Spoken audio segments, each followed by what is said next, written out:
everyone. And today, for our outreach session, we have a special research representation.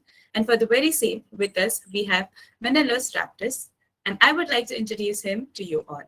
He is a high school student from Greece, and he was admitted by Franklin and Marshall College, USA, Pennsylvania, with a full scholarship. And now he'll major in astronomy from F&M College this fall.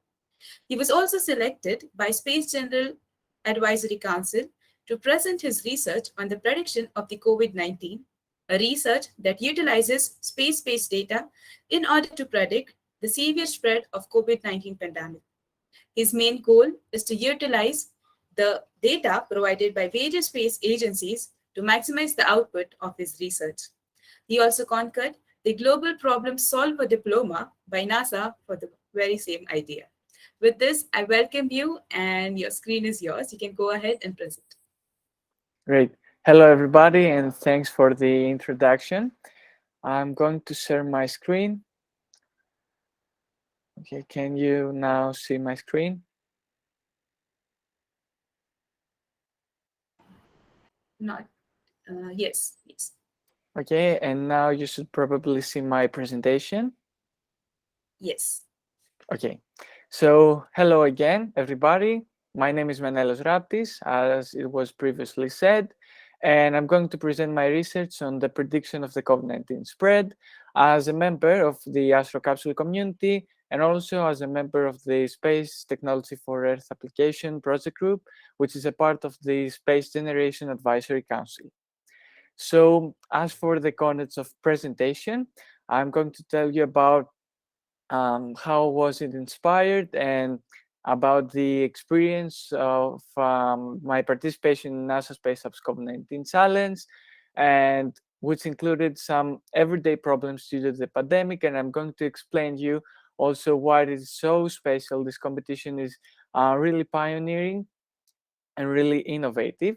Secondly, I'm going to explain you about the research procedure and how is Space Technology Earth Application Group is going to handle the specific project and which are the needed tools.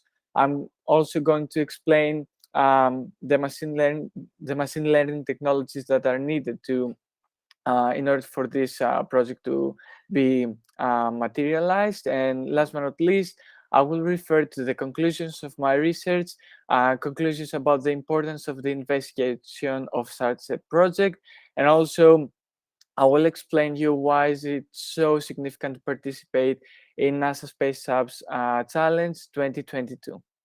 So as for the introduction to the idea, as I have previously said, I had the opportunity to participate in NASA Space Hub's COVID-19 Challenge, and more specifically in the category of human factors. So as a participant in the specific competition, my main role was to identify patterns between population density and COVID-19 cases and factors that could help predict hotspots of disease spread. And in order to be able to do that, I should utilize space-based data from space agencies, and that is clear on the fourth of my slides. And we can all see that as soon as the COVID-19 pandemic started, and almost all of the pandemics, we all saw a huge difference in the spread and pyogenes in different nations. In the map on your right, you can see some slight differences even in a country. So it's not only between some regions or continents, but also differences spotted in a country. And such a huge difference should motivate us to find possible factors that are even related to light pollution, as you will see in my next slides. And our main goal is to make full use of the data provided by NASA, ESA, JAXA, and other space agencies. So here's an example of development of an app that forecasts the COVID-19 risk and was developed during the participation in this specific competition, NASA Space Hub's COVID-19 Challenge. and it is an app for real-time analysis and forecasting of COVID-19 risk, which utilizes some data related to the population density, temperature, humidity, socioeconomic and development index, and relates those data with the COVID-19 risk so as to alert the holder and the user of this app that there is a high risk of getting out of your house, for example, of um, of communicating with other people in this specific region. So alerts display in the notification space whenever someone enables this by telling Panel, which is, as I said, a pioneering app, they're going out. So what about my project description? Our project group, and more specifically, Space Generation Advisory Council group, is able to utilize the space-based data of Earth observations before the pandemic, as you can see here on the map of your top right, to see the correlation between the so-called SDOH, which stands for population, building density, socioeconomic conditions, and exposure to pollutants, and the real-time distribution of the COVID-19 cases. So, as I said, on your top right, you can see a comparison between the Earth observations before the pandemic and the real time distribution cases of the COVID-19 pandemic in the other picture. So with the recognized patterns, we can further identify the indicators that could help us predict the spread and the severity of the disease. So the first parameter that my team recognized as the most significant one is the light pollution. So the first step has to do with the relationship between the virus spread and the parameter of the light pollution. And we can firstly obtain the night pollution image from NOAA dataset. The second step, in fact, uses the satellite image of light pollution, and through it we can spot the places with high population density, and that uses the Python and OpenCV to find the brightest light area detection. And as for the third step and the last step is that of getting the radiance of those areas, and that can happen through the use of JavaScript. And also with the usage of Python and OpenCV, we can find the brightest light area detection, and finally with Google Earth Engine to get the radiance of the areas in question. Other parameters that my team identified to be significant are also connected with the air quality, and it is really in common knowledge that air quality directly affects people and also causes respiratory problems, which are strongly connected with the infection of the COVID-19. So air quality is the second factor that I identified, and it is really important. And someone could reasonably ask, why is it important? Because the air pollution leads to respiratory problems, and it integrates people into vulnerable groups. So Google Earth Engine can be used again for data processing and visualization.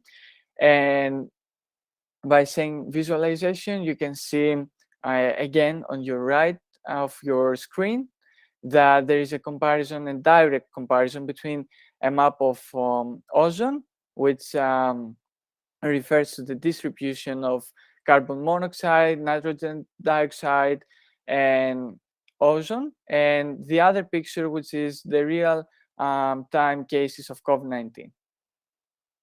So what are the conclusions of this project?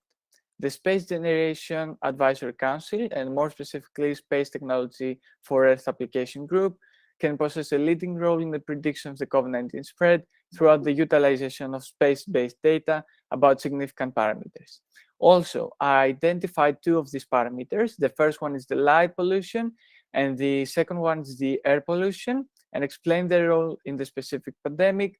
We compared the pictures, we directly compared the pictures between the light and air pollution, and also the direct spread of COVID-19 cases. And last but not least, I analyzed how we could utilize the space-based data, which are from space agencies such as NASA, ESA, JAXA, throughout tools offered by space agencies. And all of these features are accompanied with the helping offer of the Space Technology for Earth Applications Project Group of the SDAC. So lastly, I'm going to talk you about the NASA Space Apps Challenge and the whole experience that led me to the thinking of the specific project. So as I previously said, I had the opportunity to participate in this challenge, and you can all participate in this. It is open for all of you, and more specifically, the edition of 2022. So the participation in NASA Space Apps COVID-19 Challenge was an extracurricular activity that will forever remain alive in my mind due to the high level of research and with respect to science. And to be more specific, I experienced a great adventure which included the collaboration with top environmental scientists, programmers, and space engineers from all over the world. So you can make inventive solutions to real-world challenges using actual data from space. And you can see also that NASA is in collaboration with other space agencies, such as ESA, Australian Space Agency, and CNES. And also, the truth is that I had to face a lot of difficulties as a team member in order to complete the project. And one of them was the lack of direct comparison. Most of the members didn't come from the same country or even continent. So communication was quite difficult due to different time zones. And the second challenge was to find a both pioneering and innovative idea that would provide a previously unknown method for identifying the patterns.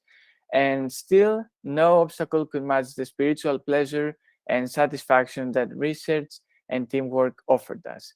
And that is the main reason why I motivate you to participate in the NASA Space Apps COVID-19 Challenge 2022 edition. And that's all. Thank you all for your attention.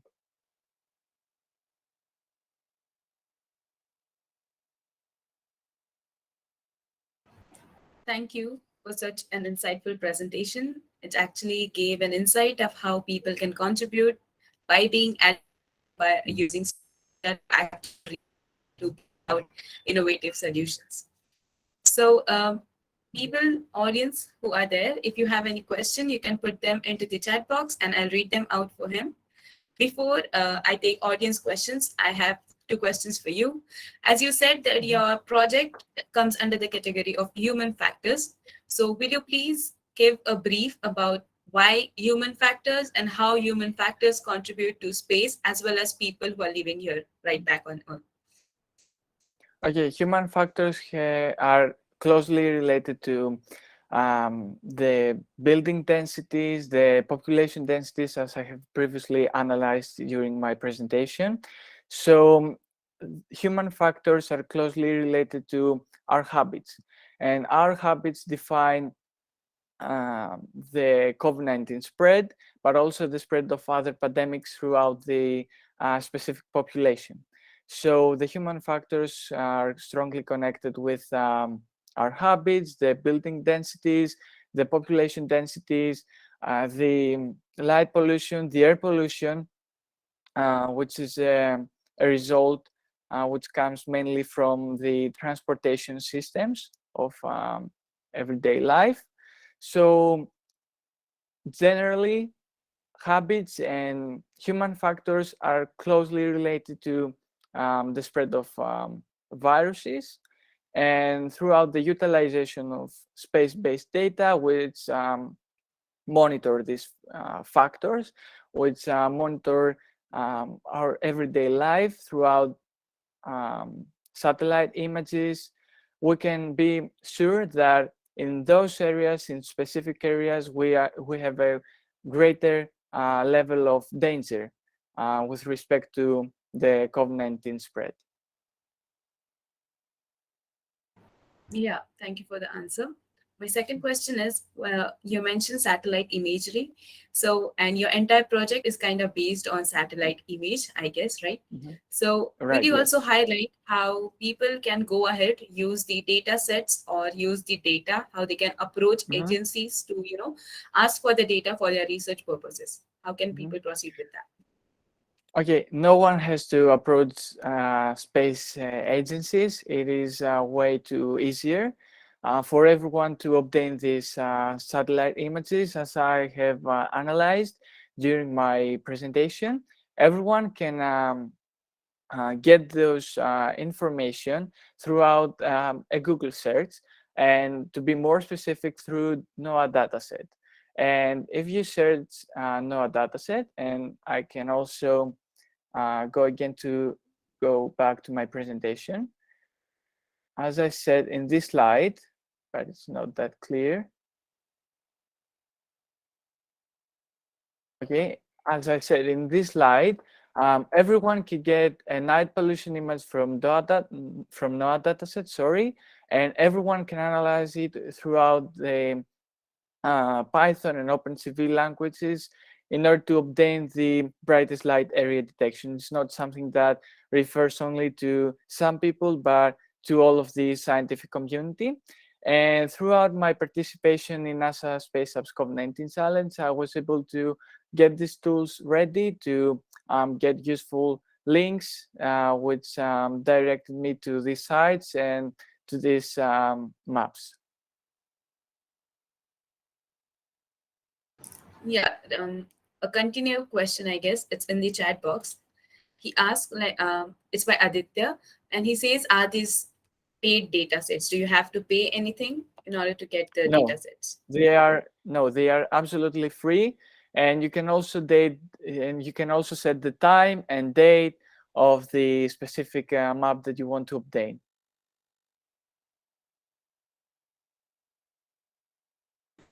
And I guess that answers this question. Yes. Apart from that, you also mentioned some of the languages like Python and I guess OpenCV. Mhm. So, other than that, what other languages can be used for such projects, and some insights on that? Okay, except for Python and OpenCV, you can also use JavaScript, and I think that JavaScript is a part of the Google Earth engine in order to obtain the lightest area detection. And that's something that the programmers of my team did in order to ensure that we got the places with the lightest places.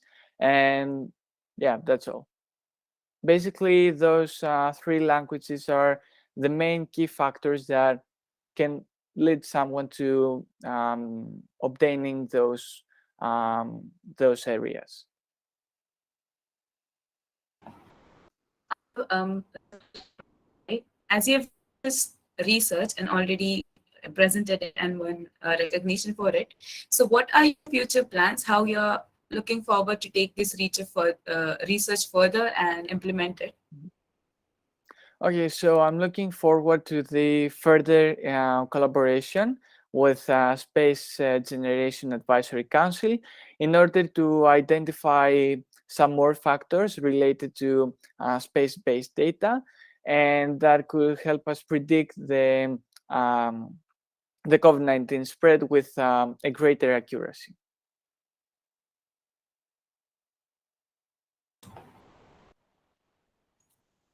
Okay, that were all questions from my side. If the audience, any one of you has any question, please type them into the chat box. As you mentioned about Space General Advisory Council, can you also Mhm. explain that like there are various groups which work on different projects, right? So Mhm. can you also Yeah, explain Space that Generation. dynamic of people who are the group of it can benefit from? Okay, so Space Generation Advisory Council has a lot of groups related to space research. SGAC has also a group related uh, the um, to the human factors, to the observation of rocks, and to other different things, to the further investigation of the life that it is on the deeper space. And yeah, it has a lot of groups related to the the science of space.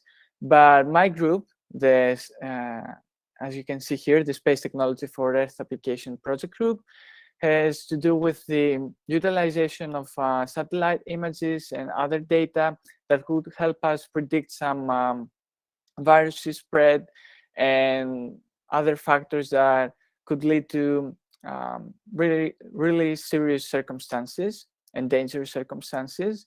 So the main role of my project group is to protect humanity against those threats by predicting their danger and their spread. And I think that everyone in the audience can join this group. So please feel free to join this group by accessing their website, by visiting the website of STEA, and by saying your profession, and if you are a high school student or a scientist, there are positions for everyone. And also, please feel free to reach out if you have any questions in my email.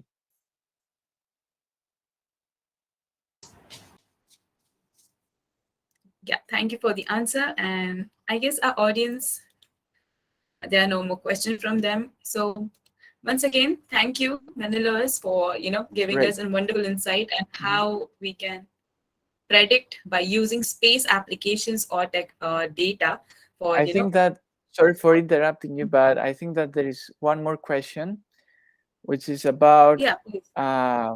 what inspired to do this project. And I referred to the NASA Space Apps COVID-19 Challenge in the beginning of my presentation, and I said that that was something that inspired me in order to think about this project and in order to materialize it. And as for the second question, how efficiently you doing? I think that the level of accuracy of this presentation is high enough, but there is also a space for um, getting your research even better. So nothing is perfect. My research is going under a processing procedure with the collaboration with SGAC, as I have previously said. And yes, it should be hard. This research requires a lot of effort and a lot of hours of research investigation on different topics. It has to do with socioeconomic statuses of some areas, even with the light pollution images that I have said during my presentation. It involves a lot of things and a lot of factors. And I think that it is really significant for me and my team to further improve it. And one last question is, how can I participate in NASA Space Apps Challenge? Uh, you can you can see how to participate just by typing on Google NASA Space Apps Challenge. You can see all of the instructions related to it. They're super easy, and you will receive an email with them. So as there are no further questions, I think we can end for today's session. So once again, thank you, Menelaos, for this presentation, and thank you all the participants for joining in. If you all have any questions later on and want to go through the presentation once again, it will be uploaded on our YouTube channel. And also you can reach out to him personally through his email.